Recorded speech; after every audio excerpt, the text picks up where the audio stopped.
tell you what, I've never been more hopeful for the country. That's what I want to start out with saying, is I've never been more hopeful for America. I believe America's best days are yet to come. Absolutely. And the reason why I believe that is as I've traveled throughout the country watching individuals come together, real change in any society has always started with a small group of people. And it doesn't take a majority to prevail. It takes a minority that's willing to really, as Samuel Adams said, establish brush fires in the minds and hearts of men and women. That's how you create change. And I'll tell you, I think history is on my side when I say that our best days are yet to come.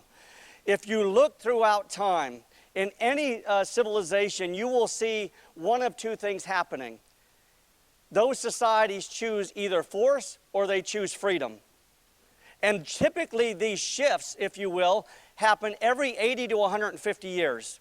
So we'll just look at our country for a moment, or on this continent. In the early 1600s, we had the Pilgrims and Puritans, individuals coming to the Atlantic seaboard, settling on the seaboard there, and they would experience more opportunity, equality, prosperity than any other region of the world had experienced in the history of the world.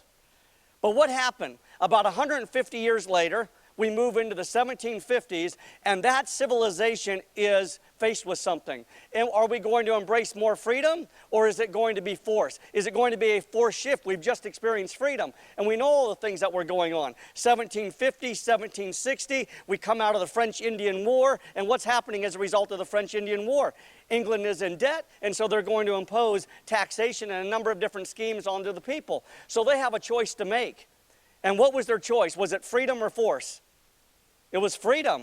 In 1776, freedom was solidified and codified in the Declaration of Independence. They made a decision that they were willing to declare war, if you will, to protect the very idea of freedom. So they, even though they were faced with force, they made a decision that freedom was going to be their choice. But then you look 100 years later, 1860s, this country is faced with the decision, more force or more freedom. They made a decision, and that decision is codified in the 13th and the 14th Amendment. Namely, we're going to treat individuals as inherently free. We're going to ensure that slavery is not legal anymore. We fought a war to some degree over that very issue. And so we chose freedom. But what happened in the early 20th century with Woodrow Wilson, then later with FDR? See, this society was faced with the choice of more freedom, or do we want to implement force? What did we choose as a country? We chose force. We chose force. When you look at what happened with the 16th and the 17th Amendment, when you look at what happened with the codification of the Federal Reserve Act, and you see that we begin to move off of the gold standard, and you see all of these things start to take place. And here, if I had to nail it down in a nutshell, in terms of a shift in philosophy, it would be this. Our Constitution is very simple. There's two principles underlying our Constitution, and it's this. Men and women are born free, and men and women cannot be trusted with power. Right? That's our Constitution in a nutshell. It's not difficult. Lawyers make it difficult, but it's not difficult. What was the shift that was put in place by virtue of Woodrow Wilson and many people that would follow? It was simply this. Men and women are not born free, and men and women with power can be trusted. That was the shift, is that it was okay. You remember our president about a year and a half ago said this: you may hear people complaining that tyranny is around the corner, but I urge you to reject those voices, right? Or things like, you didn't build that, you didn't get there on your own. Or let's go back 100 years, and what did we hear? One of the things that we heard from Woodrow Wilson is this: if you want to understand the Declaration of Independence, don't read the premise. What's the premise of the Declaration of Independence? The very issue we're talking about today. We hold these truths to be self-evident, that all men are created equal and that they are endowed by their Creator with what? Certain unalienable rights. And what are those rights? Life, liberty, property. Life, liberty, pursuit of happiness. So he's saying reject that. And what did he want you to look at? He wants you to look at the 27 grievances. Why would he urge us as people to look at the 27 grievances as opposed to the premise as the central focus of that document? Very simple. His position was, we in the 20th century are just as free as the founders were. They chose to resolve their problem this way. We're going to resolve our problems this way. See, it was a shift in philosophy, and the only way you create that shift is to get people to buy into the idea that the government is ultimately the provider of what it is that you have. Thus, you didn't get there on your own. Government makes sure that you ultimately get there. And you know, isn't it interesting? You look at Ruth Bader Ginsburg on the U.S. Supreme Court. What constitution did she tell Egypt that they should look to when adopting their own? South Africa. Why not ours? Because it's a shift in philosophy. It's very simple. If you've ever read the South African Constitution, it is very, very much different than ours. If you read their equivalent of the Bill of Rights, it says things like this. You have a right to housing, you have a right to food, you have a right to water, you have a right to health care. To which my 12-year-old boy asked the question, who's going to pay for that? See, it's a shift in philosophy. It's not about personal responsibility. It's about cradle-to-grave security. And so, but I will tell you this. We've made that decision in the early 20th century. We're approaching, or we've just hit that 100-year mark. I believe in the next 10 years, that decision for more force or for freedom is going to be solidified. I believe we're in that window of time where we're going to be making very, very important decisions. And I believe that 10 years is our window of time where we're going to be deciding where is the culture we want to go. Do we want to take freedom back, or are we going to continue on with more force? Where other individuals get to decide what's best for us. And I believe that a central point of that shift, which I believe will be freedom, I believe it will be, but I believe a central point to that will be a recognition of life, and that life must be protected. You know, if any of you have heard David Barton is phenomenal on this issue. And he'll say, if you want to, the most important question for your next elected official should be, where do they stand on the issue of life? Because there's a correlation. There's a correlation. Where our politicians stand on life will tell us where they will fall down on virtually every other issue. If an individual is a pro-life individual, how do you think they're going to treat your money and my money? They're going to be more protective of it. In fact, you will see that consistently. David Barton's done all of this work on this specific issue, and he says individuals that are pro-life historically will not vote to raise taxes. In other words, they want to keep taxes low because what's the other side of that? If you don't protect life and you don't care about life, why in the world would they care about your money? If they don't care about life, why would they care about your right of privacy? If they don't care about life, why in the world would they care about due process rights? If they don't care about life, why would they care about the Second Amendment and your right to defend yourself? See, there's a strong correlation here, and we have to recognize it, and we have to be the individuals to bring it to the forefront. Now, I know many of you here, and I know that many of you are frustrated, and I know I get on people's nerves when I say our best days are coming because they don't see it. Many people don't see it, but I see it. And here's what I would tell you. If you are constantly focused on the problem, it's because you're constantly listening to the problem. If you look at the news media, if that's where you're getting your information, what does the news media focus on? The problem. Right? What if we started focusing on solutions? And that's not going to come through mainstream media. Right? There are entities all over this country that are constantly focused on the solution. And you look at all the bad things happening. What about all the good things that are happening right now? There are so many good things happening right now. And because of that, I believe better days are coming. But here, let me just provide some hope here. When you look at the issue of slavery, this country began really fighting the issue of slavery after the codification of our Constitution in 1788. How long did it take to resolve that issue? About 80 years. When you look at women's rights and the right to vote, 1919. How long did it take? About 130 years. When you look at civil rights issues, how long did it take? About 170 years. With the abortion issue, we're going into just over 40 years. I believe that when the right people stand up, and the right people mobilize, the most significant issues of the culture are resolved. But we got to stop looking to government to resolve this issue. Right? There can be no two ways about this. For me, this is a non-negotiable. It's a non-negotiable when I talk to anybody. I'm pretty firm on this, and it's this. Politics is not the answer. Politics is downstream from culture. If you don't fix the culture first, it doesn't matter what you do politically. Government is just a reflection of the mainstream. Government's a reflection of the people. So right now we have a population that's rising up and having their voices heard that says that life is not to be valued. So what are we voting in?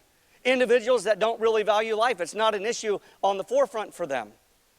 And so I believe if you fight the cultural battle first and foremost, which by the way is a lot more difficult to fight, right? It's a much more difficult battle to fight, the issue of the culture. Because politics, here's a book I would encourage you to read that really provided some perspective for me. It's called The Tripping Point in Leadership. If you're in a leadership position, whether it's with a grassroots organization, whether it's with the church, this book really opened up my eyes. And The Tripping Point of Leadership says this: apathy and complacency is the biggest problem with leadership in this country, in any realm that you look at. And why is complacency and apathy the tripping point in leadership? Because when we are apathetic and complacent, it's easy to point to somebody else. Say, well, that politician's the problem, or that position. If we could just change that position. You see what we're doing? We're deflecting responsibility from ourselves onto somebody else. That's the tripping point in leadership. Taking personal accountability. I can do something. You know, as I travel the country, I always have people come up to me afterwards and say, Shane, you ought to do this, or you ought to do that. And I say, how about you do that? Right? Right? You're somebody. Go out and do it. Right? If you've got something burning in your heart, that was probably placed in your heart by God to resolve an issue. What is it that you're passionate about? So this pro-life issue, what I want to do is I want to give you some techniques that I've utilized on the college campus and that I've utilized just in conversation with other people.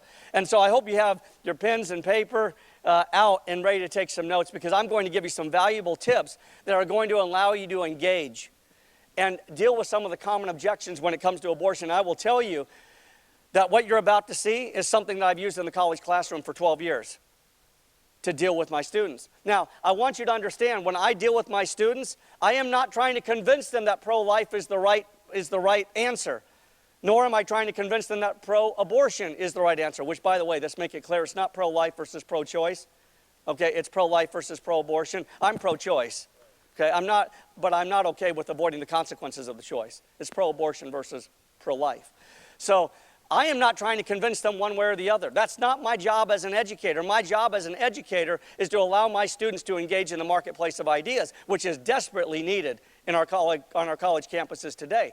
So I will have students, for example, where I will engage them in the Second Amendment, and they'll come up to me afterwards after 3 hours of discussion and say, so where do you stand on the Second Amendment? Right? But I will tell you this, here's why I'm very comfortable doing this, opening up for the pro-choice. And I will argue, I'm very Socratic in the way that I deal with my students, and I will argue pro-choice to them when I have someone who's pro-life in my class. And when I have someone who's pro-choice, I will argue the pro-life position. I will make them think. Here's why I'm comfortable doing this. I know that when the overwhelming majority of human beings hear the freedom argument, they will side with the freedom argument. That's why I'm comfortable doing it. So I watch students that come in where the overwhelming majority of my students, in fact, the last 3-4 years, 90% of my students come in and they're Obama supporters. At the end of my class, 80 to 90% of my students are attending Ron Paul rallies, right? See, and it's not because I'm telling them to go there. It's because they're recognizing that they're missing something. And I have students come up to me all the time saying, why haven't I heard this stuff before? Why have I never heard it? I said, because you've been indoctrinated, not educated, right? We open this up and we have them, and you get students that start talking about issues like pro-life and pro-choice. It's amazing. I mean, I have a kid in high school. He goes to a public high school. That'll change in the next year as we plan on taking our kids out of school and not homeschooling, but world schooling. We're going to travel the world with them and really put them in a position to start leading. But we're very excited about that. But I had my boy come home, high school. He's a junior.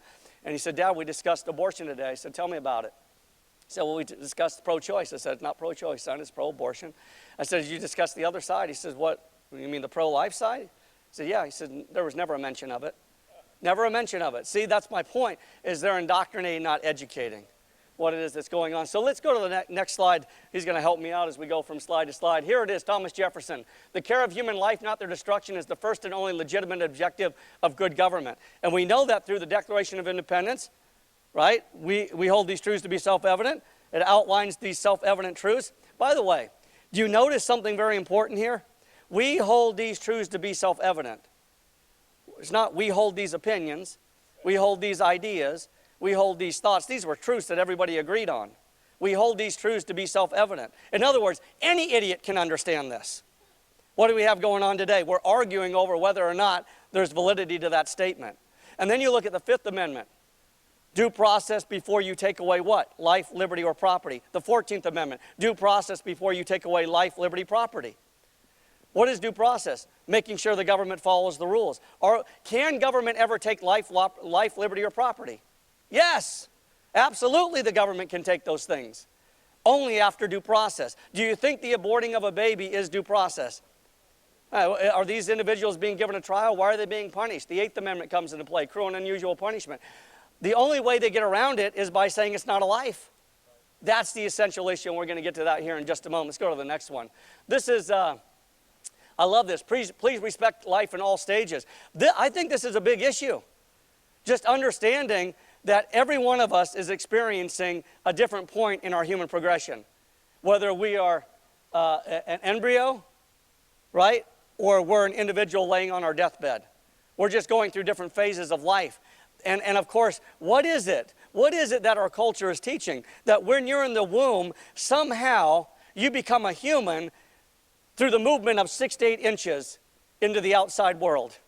Suddenly there's a transition to becoming a human being. That's silly. Science does not support that. It's really just silly nonsense. And it's amazing that when this case went up to the U.S. Supreme Court, Roe v. Wade, that you actually had doctors, and you still have doctors today, making the argument that this thing, they call it a thing or an it, because if you call it a human being, they lose the argument, is not a human being. It's amazing. But science simply doesn't support it. Let's go to the next one. This actually comes from a Planned Parenthood guide in 1964. I'm going to step down to read this. It says, it's asking about birth control, and it says, is it an abortion? And it says, definitely not. An abortion requires an operation. It kills the life of a baby after it has begun. That was 1964. See, the narrative changed. Right? When it becomes a money-making opportunity, you've got to change up the narrative. Let's go to the next one. So here's what I want you to understand. Strategy.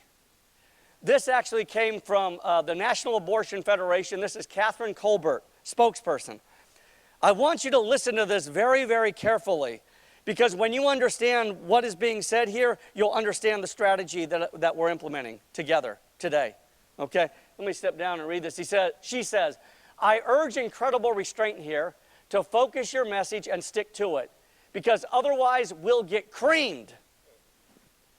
If the debate is whether the fetus feels pain, we lose. See what Jason was talking about? See, I was on a panel with Jason with 5 other panelists, and I was the only person on that panel making the argument that if you don't focus on pain, we will never win this issue. You have to focus on the pain, because human beings relate to that. And she told us. She just told us how to win. If we are forced to focus on the issue of pain, we lose. If the debate in the public arena is what's the effect of anesthesia, we lose. If the debate is whether or not women ought to be entitled to late abortion, we probably will lose. But if the debate is on the circumstances of individual women, then I think we can win. You see what they did there? Thus the narrative pro-choice. Right? Allow a woman to decide, given her lot in life, what she should do with her body. So they give us the ingredients to win. She told us on a national stage, this is how we will lose. And she basically told us who were opposed, this is how you guys can win. Let's go to the next one. Hardship does not justify homicide, and neither does inconvenience. So as a prosecutor of 12 years, right, there's justification laws that allow the taking of another life. But guess what? Due process must be satisfied. And if you're the individual taking the life, you must be justified in doing that. And in our world, the only way that you're permitted to take a law as a general rule is if the individual that you've just destroyed, that you've killed, is presenting you with deadly force. That's the general law with respect to justification. But what are we doing? We're saying hardship. Again, the lot in life, what it is that she's experienced. Oh, she's going through a hardship. Let's get rid of the life. Let's get rid of the innocent baby. The inconvenience. Well, it's going to be too inconvenient. I can't afford it. And I'm going to show you how to counter some of that. Let's go to the next one. Abortion is only legal during the first trimester. So we're going to go through some objections. Do you know that that's not true? Right? We've got doctors that are performing abortions up to 32 weeks. Okay, it's simply not true. If you read the Roe v. Wade decision, There is nothing in there that makes it clear that abortion is only permitted in the first trimester. In fact, abortion says something, Roe says something completely different, and it's this. You can abort a child, a mother can abort a child at any time during any phase of the pregnancy. That's what Roe stands for. Read the case, that's what it stands for. So Center for Disease Control Abortion Surveillance Report says that 13% of all abortions are done after 13 weeks. Right? They're reporting this. Numerous abortionists acknowledge doing procedures as late as 32 weeks. Let's go to the next one. And here you have from American Medical News, Martin Haskell, an abortionist, says, in my particular case, probably 20% are for genetic reasons, speaking of abortion just in general terms, and the other 80% are purely elective. Again, we hear the argument for hardship, and I'm going to show you how to deal with that objection here in just a moment. But most abortions are done for elective purposes. They're not done for purposes of hardship. Let's go to the next one. Abortion advocates claim that only 500 partial birth abortions are done yearly. Virgin Record reports 1,500 partial birth abortions are done annually in New Jersey alone. Anybody want to take a guess how many abortions happened yesterday? Any guesses? Yeah, 3,000 to 4,000 yesterday. No flags flying at half-staff, no announcement from the president, no moment of silence. That's called becoming desensitized to a very, very significant, important issue. Let me show you what this is like and how this works. For years, I wanted to be an animal doctor. Thought I wanted to be a veterinarian. And I don't know how I made the switch, but continued working with animals just in another arena. But when I was working as a veterinarian technician, I remember my first day on the job watching a castration of a dog. And I'm telling you, folks, my stomach did not feel good. Right? I mean, I was nauseous, and I started to second guess whether this was really what I wanted to do. I was a teenager at the time, and I was volunteering every weekend at an animal hospital.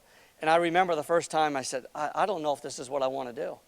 But now let me take you about a year later after that happened. They had the operating room, and you could look into the operating room through a window. They had the team in there doing their thing. And it was during a lunch break. And I had went to go get lunch, and I brought my lunch back. And I had a table there that I was using for my desk to eat. And I was eating lunch as I watched surgery. Do you see what happened? I just became desensitized with time. That's all that happened. It didn't bother me anymore because I had seen it over and over and over and over again. It's the same thing with the abortion issue. Right? We become desensitized as a culture to this issue, and that's why I love what Jason Walsh is doing with Arizona Right to Life. They're bringing the reality of pain to the forefront, and he's exactly right. What happened with Planned Parenthood when we were able to see the pictures of what it was that was going on? Babies being preserved and then cut up, and their tissues being used. It created an awakening. We could no longer be desensitized by simply hearing because it was being thrown in our face. And I think that's so important. Let's go to the next one. All right, so here we go. The hard cases. What we often hear is that it's cruel for pro-lifers to force rape women to carry. The pro-choice position, the pro-abortion position, is not that abortion should be legal only in cases of rape or incest, but that any woman can kill any baby at any point in the pregnancy for any reason or no reason. So how do you respond to this? Go to the next one. One more time. Okay, I'm going to show you. Let me just hit this, and then we'll hit that issue. Go ahead and click on it one more time. Again. Okay, and one more. Okay, so here's the issue that I think is so important. What happens at the moment of conception and shortly thereafter? Metabolism, growth, reaction to stimuli, and reproduction. We know that the heart begins beating at about 18 days. We know that we start to identify brain waves at about 42 days. Right? These are things, as a prosecutor, what would we do to identify whether or not a person was still living or not? It was heartbeat and brain waves. Why is the standard different here? It shouldn't be. Size doesn't equal value. Isn't that one of the arguments that we hear? Well, it's so small, it's not identified, it can't be taken care of. Well, wait a second. Since when is Shaquille O'Neal more valuable than me? Right? Since when is an individual who's much bigger more valuable than my child at home who's 8 years old?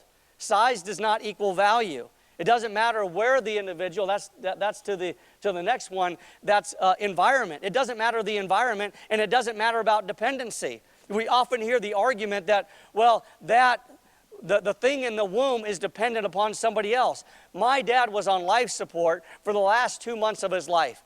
Did he cease to be a human being during those final 2 months of his life simply because he depended on something else to maintain his life? There's nothing going on that's different. And so what we've got to do is draw these comparisons. Here's what I see in my college classroom. They've been conditioned to throw these arguments out, but then you throw out, well, what about the individual who's on life support? They don't have an answer for it. And now they've got to start thinking through it. And now logic will bring them to a different conclusion. A level of development, right? As I mentioned, comatose or sleeping, whether you're conscious or unconscious, it does not matter. You don't cease to be a human being simply because you may have different levels of awareness at different times of the day. And then degree of dependency. Again, doesn't matter if I'm dependent on something else. I don't cease to be a human being simply because I rely on someone else for my life. Okay, to the next one. Let me go to the next slide there. There you go. So here's what I love doing. I'm going to grant you for the sake of discussion that we keep abortion legal in cases of rape. Okay, I want to understand the heart and the mind of the person I'm talking to. You know, one of the things that I often talk about is, do you ever want to debate a hardcore liberal? The answer is no, unless you have an audience. Okay, if you've got an audience, you want to take that debate. But as a general rule, I'm not going to have a one-on-one discussion. It's a waste of my time. But here, what I'm trying to do is size them up. Who am I talking to? Are they going to be honest with me? And is there a possibility of changing their mind? So I'll ask them this. Are you willing to join me in working to ban all other abortions, 97 of which are done mostly for convenience? Where do you stand? So I'm going to grant you for the sake of this discussion that abortion, we'll talk about that a little bit later, but for purpose of the discussion, I'll stand with you on the issue of rape. Will you now stand with me on the other 97% of cases of abortion where it's done out of convenience? And then, of course, if not, why did you bring up rape except to deceive the audience into believing that you support abortion only for the hard cases? See, this is important because anytime we get involved in a discussion involving pro-life or abortion, where is it that they always go? To the issue that happens actually less than 3% of the time. Let's talk about what's going on 97% of the time. If I can't establish that with them, that they won't join me with the issue of convenience, I've got to use some other tactics. But this is important. Let's go to the next one. All right. Pro-lifers are unwilling to adopt and care for babies. Therefore, you are no longer welcome in the debate. Well, here's what I would say. How would this in any way justify the act of dismembering a defenseless child? I'm forcing the discussion back to the human element. But watch these next two. I love these. Go ahead and click. There you go. Unless you are willing to marry my wife, you have no right to oppose my beating her. Okay, that doesn't happen, right? Again, if I were talking about a domestic violence situation, well, you're not allowed, unless you're married to her, you have no right. You have no right to say anything about what's going on in the dynamic of our relationship. Or unless you employ ex-slaves in your business, you have no right to oppose slavery. Don't tell me that I'm not permitted in the discussion just because I'm not involved in the specific dynamic. I don't have to be a slave owner, right, to be involved in the issue of slavery. Or I don't have to employ ex-slaves in order to be involved in the slavery debate. But that's what they're trying to do. And so we have to open up the reality, the logical reality of what it is that they're really saying. Because you know that most people out there that are involved in the abortion debate, they're concerned about these issues. They're not okay with domestic violence. So unless I live within a dynamic where there's domestic violence, I can't be involved in the debate. That's silly. You and I know that we would both be advocates for not allowing violence within that sort of environment. All right, let's go to the next one. Back alley abortions would increase if we don't allow for legal abortion. Well, racists once argued that equal treatment for blacks would result in terrible rights and cause untold suffering among law-abiding citizens. Right? We don't avoid doing the right thing because we're concerned about the consequences. We do the right thing because it's the right thing. And I think that's what we need. Again, the reason why I use this issue is because I realize that most of the people I'm talking with, that's probably going to resonate with them. They're not okay with the issue of racism. So, are we only allowed to talk about racism if I'm a victim of racism in some way, shape, or form? No, we all stand up and we do the right thing. Let's go to the next one. People are going to drive drunk despite the law, so let's make it safe and legal for them to do so. Isn't that silly? I mean, we have to show how illogical their position is. Back alley abortions would increase. Well, if it's a human being, end of story. Law banning murder are not always followed. Do we get rid of those laws? Of course not. We do the right thing because it's the right thing. We don't get a consensus on whether or not we should be moving forward with any given position. All right, let's go to the next one. Poor women can't afford to care for their children. Okay, so the smoking of crack cocaine should be legalized because the poor cannot afford such a glamorous drug as the rich. That's silly, right? Are we protecting a child, or is it about something else? Are we protecting a human life, or is it about something else? It's wrong to restrict child pornography because the rich can still obtain these materials illegally while the poor cannot. Right?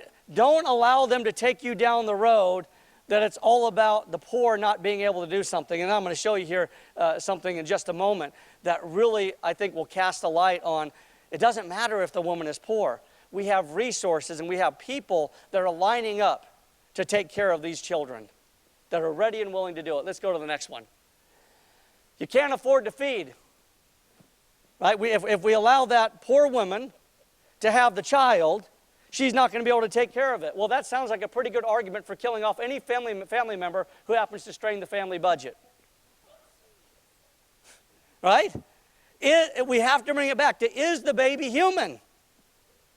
You know, I wrote an article. I was an opinion columnist up in Utah back in the 90s.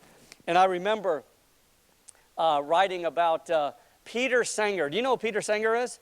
Peter Sanger is an individual that takes the position. He's an Ivy League professor, and he takes the position that if an individual is born with a mental handicap, that we should be able to destroy that individual. Not just in the womb, outside the womb, up to 5, 6, 7 years of age. And that the individual is proven to be a detriment on society, we should be able to destroy that individual. See, that's the logical outworking of this position. Can't afford to feed. Okay, so what do we do with all the people that we can't afford to feed in our society? Oh, I guess we just get rid of them. We exterminate them. Right? Yeah, exactly right. Exactly right. Is the baby human? Let's go to the next one. I love this. And just keep clicking through this. Society cannot afford to take care of these children. Oh, really? Let's look at the things that we spend our money on as a country. $1 billion a year on peanuts. You can just keep rolling through that. Some of the $3.4 billion a year on cookies. Movie box office receipts, about $4.8 billion. We spend $6 billion a year on candy. Ice cream, my favorite. $10 billion a year. Soft drinks, $30 billion a year. You can just keep rolling on to the next slide there. Restaurant dining. I mean, look at this, the stuff that we spend our money on. We spend billions, we spend trillions of dollars every year on things. But do you see what this is really driving at? It's driving at what our priorities are. It's driving at what our priorities. When you look at our Constitution, John Adams talked about it, George Washington talked about it, James Madison talked about it. He said that our Constitution cannot exist but for a moral and virtuous people. If we don't have a moral and virtuous people, freedom cannot survive. And you look at here on what it is we choose to spend our money on, and we are allowing ourselves to be diverted by this money argument, which is a bunch of nonsense. We're utilizing our money in ways. See what we're doing is this. We're living our obligations, but we're not living our priorities. Do you see the difference? Well, I remember a friend of mine said, Shane, what are your top priorities? And this was about 7, 8 years ago, having this conversation with some friends. Shane, what are your priorities? I said, that's easy, God, family, country. He says, so why aren't you living out those priorities? See, what I was doing was I was spending 60, 70, 80 hours a week doing something else outside of my top priorities. That's a problem in our country. If you look at the founding era, I think this is so important when you start talking about pledging your fortunes. We've got to start pledging our fortunes. I am guilty of using that as just a cute soundbite. It's time to pledge our life, our fortune, and our sacred honor. And I look at what the founders have done. I'm nowhere close. I'm nowhere close. And I struggle with that in my mind and heart every day. How do I put myself in a position? How can I stretch myself a little bit further? Success in the battle for freedom is on the other side of comfortable. It's not okay just to step out one night a week. It's not okay just to go to a meeting one day a month. It's got to be something that's ingrained in us, that we are willing to step outside of our comfort zone to make big things happen. And so when we talk about pledging our fortunes, where are we as a country pledging our fortunes, if you will, to this nonsense? We're not pledging our fortunes to causes bigger than ourselves that will leave a legacy that will survive our lifetime. I had someone tell me this about a year ago. He says, Shane, you're playing too small. Unless you are prepared to leave a legacy that will survive your death by 300 years, you're playing too small. Think about that for a moment. Think about that for a moment. You look at a guy like Benjamin Franklin. Did Benjamin Franklin leave a legacy that will survive his death by 300 years? Absolutely. And so here's what I would caution you. When it comes to the pro-life issue, we keep praying for the next George Washington. We keep praying for the next James Madison. We keep praying for the next founding father. We don't need George Washington. We need you. We need you to stand up, embrace these principles, and do what they did, right? Model their behavior, go out on the front lines, risk potentially everything. Are we risking everything in order to preserve what the next generation is entitled to? You know, I saw this the other day. It says, yeah, well, give me liberty or give me death. Meanwhile, we look around us, there's legislation at the national level, at the state level, at the local level that is infringing on our freedoms every day. When will we stand up and say no more? The founders did what? It was a 2 to 3% tax, and they pledged their lives, their fortunes, and their sacred honor to counter that. What will we do? We have to change up our strategy. We have to engage in a strategical ground game to get this out. And so here's what I'm telling you. To get this out is going to be an educational battle. It's going to be a cultural battle where we have to educate those around us. It's not easy. But when you talk about pledging, I think of all the slides that I show, this one bothers me the most. Because we're telling, we can't take care of these children. That's nonsense. We absolutely could. You look at the amount of money people pay on Starbucks on a daily basis. $5, $10 for a coffee, that's $300. I could raise a kid on $300 a month. I could feed a kid for $300 a month, bring him in my household, we'll do that. Let's go to the next one. I have a right to control my body, right? That's the big one. I have a right to control my body. Well, wait, there is another body involved. The unborn child is not part of the woman's body, but a genetically distinct entity. It's attached to the mother, but is not a part of her. You've all heard the case about the prosecutor going after an individual for murder, for double homicide. Isn't that an inconsistency? So we as a society get to decide when it's a person, when it's not. Government, isn't that interesting? Government gets to decide when it's a child. A prosecutor gets to decide, in this case it's a child, and we'll prosecute him for double murder, but if it's a doctor doing the same thing, and oftentimes doing it in a more brutal manner, crushing of the skull, exiting, bringing it out of the womb, a prosecutor will sit back and say, well, in that case, it's not a child. It's just an inconsistency.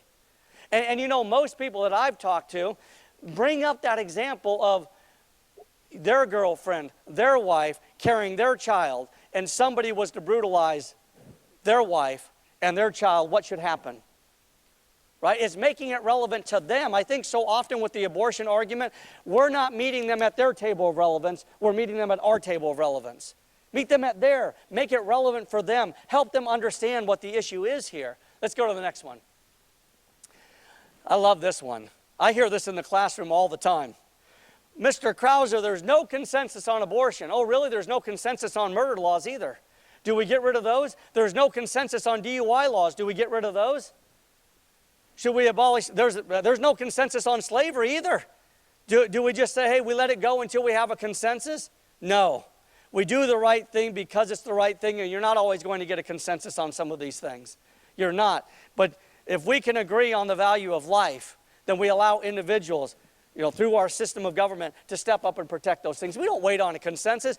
You would have an absolute anarchy in our society right now if that was the test for determining whether or not something should become law, is whether or not there's a consensus. And you can look at a whole slew of issues and look at the issue of consensus and whether or not you'll get most people to agree, just looking at these three issues, murder, slavery, DUI laws, most people agree with those things. Okay, but if there's one who disagrees, do we get rid of it? Of course not. Okay, let's go to the next one. I'm personally opposed, but, see, I have to tell you this. This one really resonates with me because I grew up in a household where my mother was very, very conservative and my father was very, very liberal. My mother was pro-life, my dad was pro-abortion. Can you imagine the conversations we had around the dinner table growing up? Quite frankly, it was awesome.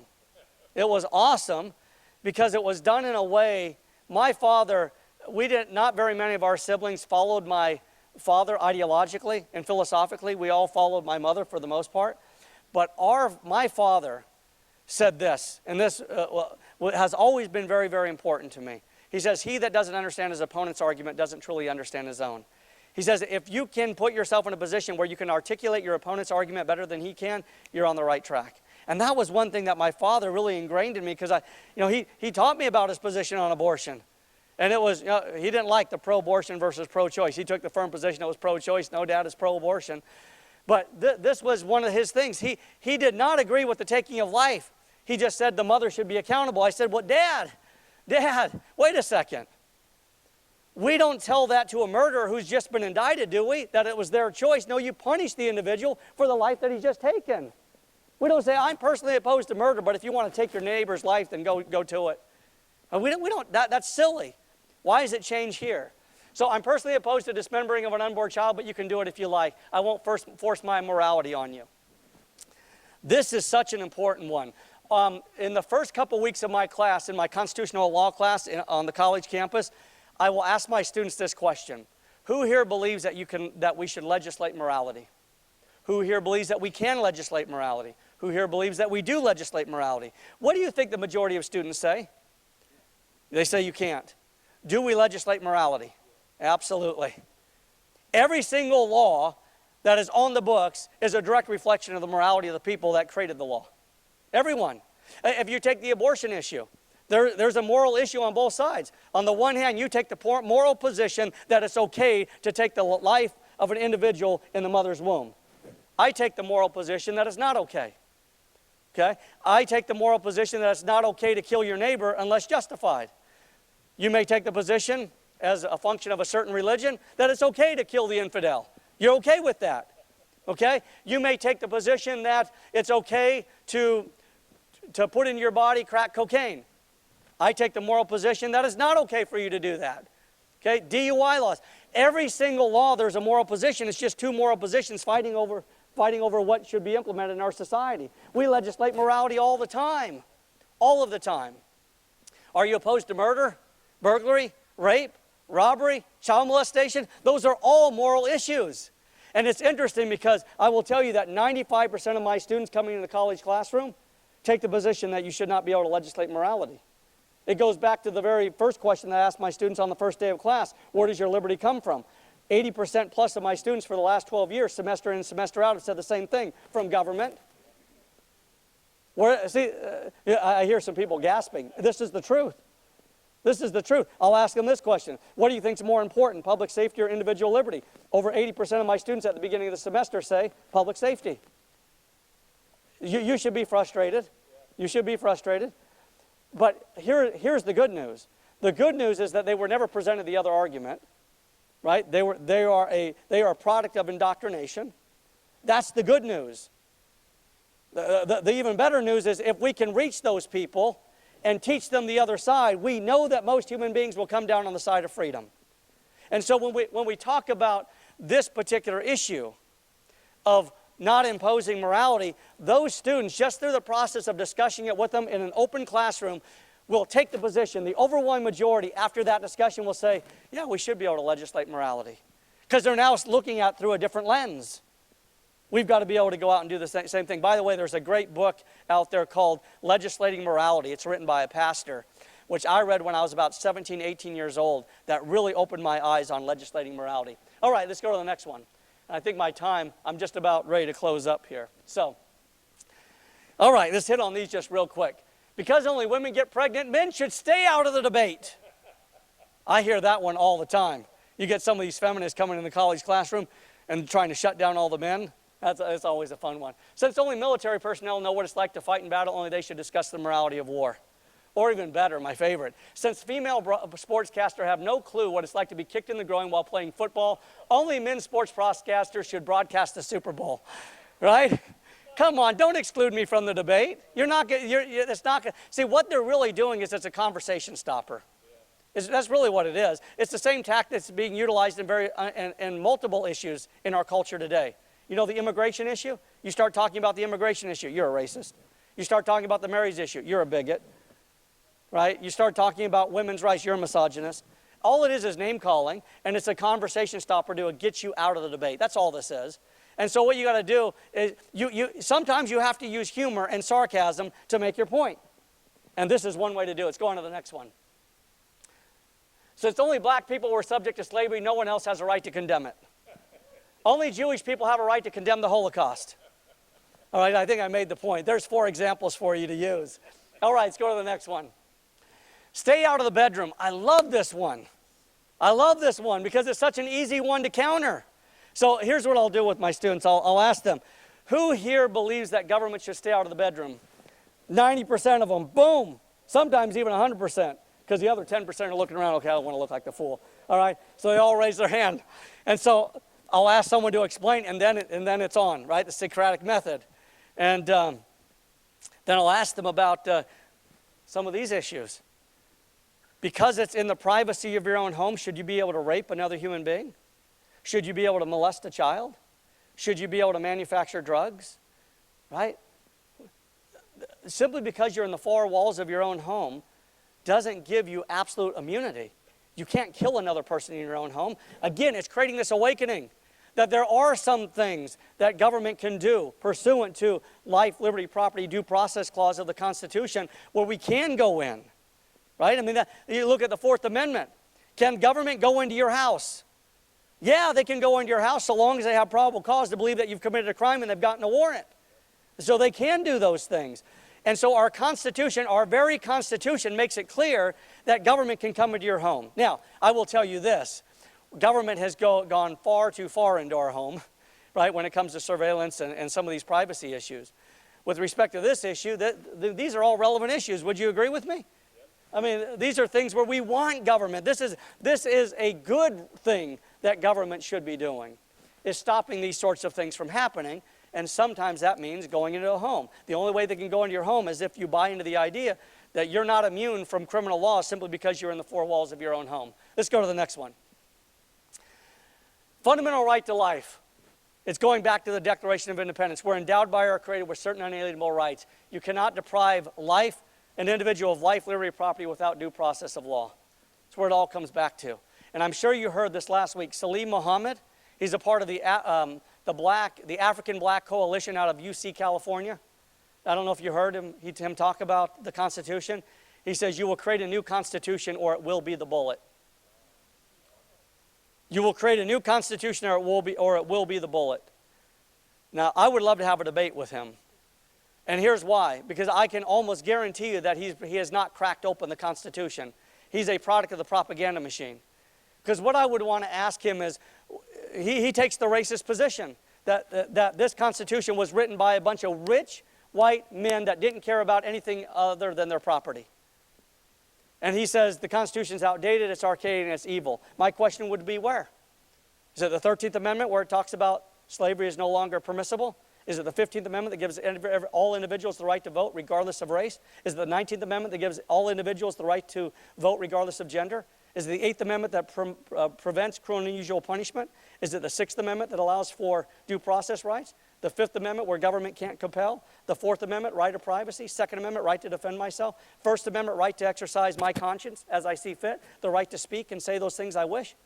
Where is it outdated? See, these people, they throw out this nonsense because they know most people haven't read the document, including themselves.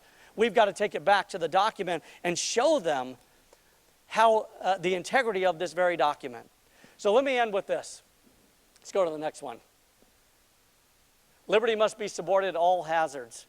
Again, this is a product of really pledging something to something bigger than ourselves. Next one. This is what I want to end with. This is the Capuchin Church in Vienna, Austria. And this event that happened really captures it all and is really the feeling that I want to convey to you, perhaps more than anything else today. In 1989, there was a funeral procession for Empress Zita. Anybody remember that?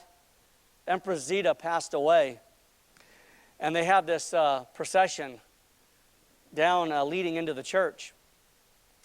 And you had thousands of individuals that fell behind the catafalque that was led by 6 horses. And they approached the church, and then they had this ceremony. And what happened was you had a knock on the door of the church. And on the other side of the church, you heard a voice. Who goes there? The person on the other side says, Empress Zita, Queen of Croatia, Dalmatia, Queen of Hungary, Empress of Austria. I know her not. And the knock came again. Who goes there? Zita, Empress of Austria, Queen of Jerusalem. I know her not.